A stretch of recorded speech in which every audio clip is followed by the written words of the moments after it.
The Bears just wrapped up their 6th training camp practice, and it was only their 2nd session with full pads on, but man, the energy and progress we saw out there were hard to ignore. You could really feel that things are starting to click, especially with the quarterback. If you've been following along these past few practices, you've probably noticed the steady upward trajectory he's been on, but today felt like a new level. The kind of day where you sit back and say, yeah, he's really coming into his own. The throws he was making were sharp, precise, and had that kind of confidence you want to see from a guy leading the offense. A lot of the action got caught on video thanks to some sharp-eyed Bears fans capturing clips and sharing them online. So if you've seen those highlights, you already have a taste of what went down. But let me walk you through some of the plays that really stood out, because there's a lot to unpack here. Early in the practice, there was this beautiful play-action fake, where the quarterback dropped back and instantly fired a pass to DJ Moore on a route that was perfectly timed. What really impressed me was the anticipation on that throw. The ball was out before DJ even fully broke his route, placed right on the sideline where only he could reach it. That catch, a slick sliding grab for about 15 yards, really set the tone for the kind of precision passing the Bears have been looking for all offseason. It wasn't just a lucky throw. It was the kind of ball you expect from a quarterback who's locking in and reading the defense ahead of time. Then there was this other moment when the quarterback climbed the pocket. You could tell it was a tough situation, pressure coming from the right side of the field, but he kept his poise, stepped up just enough, and let loose a laser. It was a 3/4 arm throw to the left sideline that hit Rome Odunze perfectly in stride for a gain somewhere between 15 and 18 yards. That play had everything: pocket awareness, arm strength, timing, and connection with the receiver. It was a throw that screams NFL ready. One of the bigger positives for me was the deep ball. Historically, deep throws have been a bit of a question mark, sometimes off the mark or lacking the right touch. But today, the quarterback threw a gorgeous deep ball to DJ again, this time giving him a couple of steps on Kyler, the defender. It was the kind of throw that, if not for a defensive pass interference call, would have been a clean stride touchdown. The ball had the perfect arc, the right touch, just enough air under it to give DJ a chance to go up and get it, without having to dive or stretch awkwardly. That's the kind of accuracy and finesse you want to see develop in your QB. And it looked like he's really putting in the work to get that deep ball locked in. Beyond those highlights, there was a bit of a curious play that might be one of those scripted moments the Bears are working into practice. You could tell it was designed to test the quarterback's reaction to pressure, letting one or two free rushers through to see how he handled the heat. Whether it was a planned stunt or some kind of flare screen, the quarterback stayed calm, sidearmed the pass to Swift on a flare route, and Swift took off for a gain of about 10 to 12 yards. The poise to handle pressure and make a clean throw on the move is such a crucial skill, especially in today's game where blitzes come from every angle. And it seemed like he handled it without missing a beat. The quarterback also showed some real growth in his ability to process the field and work through progressions. On a 3rd and 10 situation, he scanned through a couple of options before settling on a short hitch route to the rookie tight end, Calvin Loveland, who caught it cleanly for about a dozen yards and moved the chains. Loveland's name has been popping up more and more lately, and it's clear that he's starting to earn some real trust in the offense. Word is he's getting more reps with the first-team offense, which says a lot considering Cole Kmet is still holding down the second-team tight end spot. That kind of rapid progression from a rookie tight end is exciting, because it means the offense could have another reliable weapon to lean on this season. Of course, it wasn't a perfect day, no practice ever is, and the defense still managed to get the better of the offense during a late 2-minute drill. The offense started deep in their own territory, down 5 points with less than a minute left, trying to punch it into the end zone for a comeback. The quarterback had to throw the ball away under pressure, and an incompletion followed shortly. By a sack pushed them into a tough 4th and long. They converted a pass for about 10 yards on 4th down, but eventually turned the ball over on downs. That series showed that situational football is still very much a work in progress for this squad, especially when you factor in that it was mostly the second-team receivers on the field during that sequence. So, they're still rotating players and trying different looks as the camp continues, which is totally normal. Looking at the bigger picture, it's clear that progress is being made.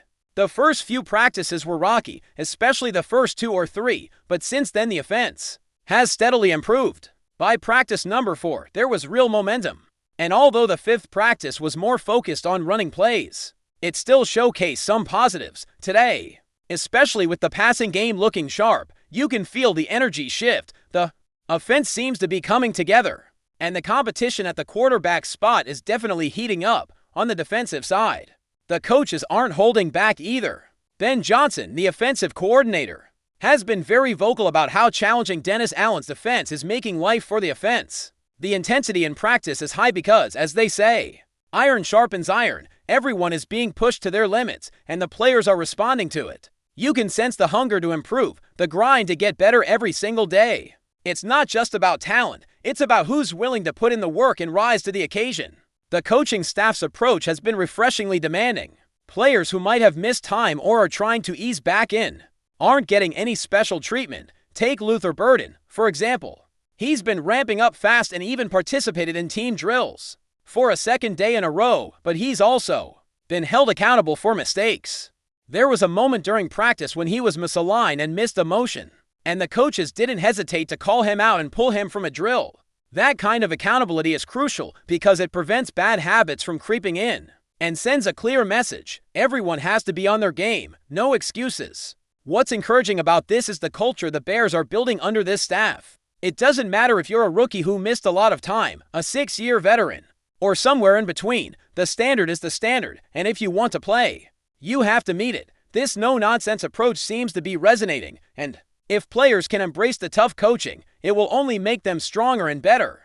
Injuries have been a bit of a storyline too, but there were some positive updates. Tennis Paceno, who left practice yesterday with a hand or wrist issue, was back out there today looking good. The team's been cautious with him, but it looks like nothing serious came from the tests.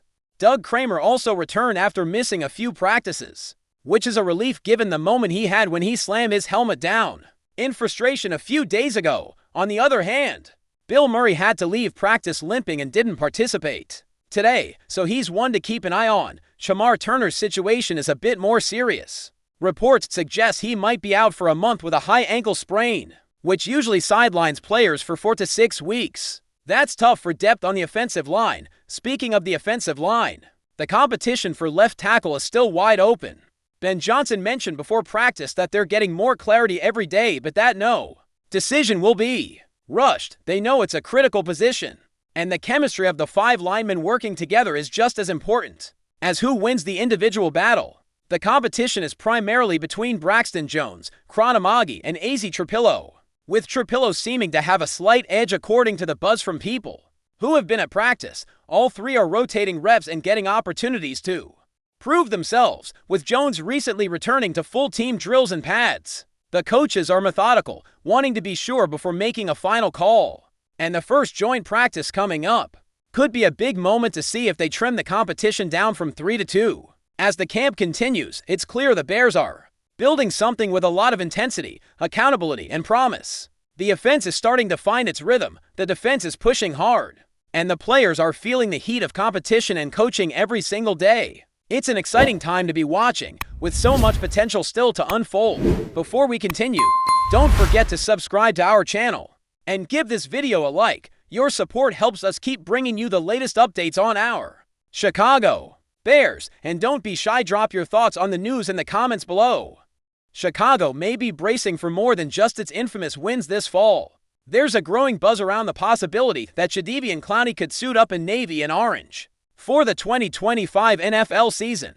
While nothing has been officially confirmed, multiple sources and insiders have hinted that the veteran edge rusher is in deep talks with the Chicago Bears, sparking excitement and speculation among fans and analysts alike. Clowney, a former No. 1 overall pick, revitalized his career last season, showcasing his disruptive power and veteran presence off the edge. His resurgence has reportedly drawn interest from several playoff-caliber teams, but Chicago might just have the inside track, with the Bears looking to solidify a defense that showed promise but lacked consistency in 2024. Clowney could be the missing piece that transforms their front seven into a dominant force. Adding fuel to the fire are reports that Clowney was recently spotted in the Chicago area, further fanning speculation of a pending deal. Social media has been ablaze with photos and theories, though nothing has been substantiated by the team or the players' camp. Still, it's the kind of move That fits new GM Ryan Pohl's approach, bringing in battle-tested veterans to complement a young, hungry roster. If this rumor proves true, it could signal a significant shift in Chicago's defensive philosophy. Clowney's ability to pressure quarterbacks, set the edge against the run, and bring leadership to the locker room could elevate a unit that's long prided itself on toughness and grit. His potential pairing with emerging stars on the Bears' defensive line could cause serious headaches for opposing offenses in the NFC North. For now, the Bears and Clowney remain officially uncommitted, but the whispers are getting louder. Fans will be watching closely in the coming days as training camp looms. One thing's certain, if Jadeveon Clowney does land in Chicago, the monsters of the Midway might be ready to roar once again. That's it for this update. If you enjoyed the video and want to stay updated with exclusive news about our Chicago Bears, be sure to subscribe to our channel and hit that like button. We can't wait to hear your thoughts in the comments. See you in the next video.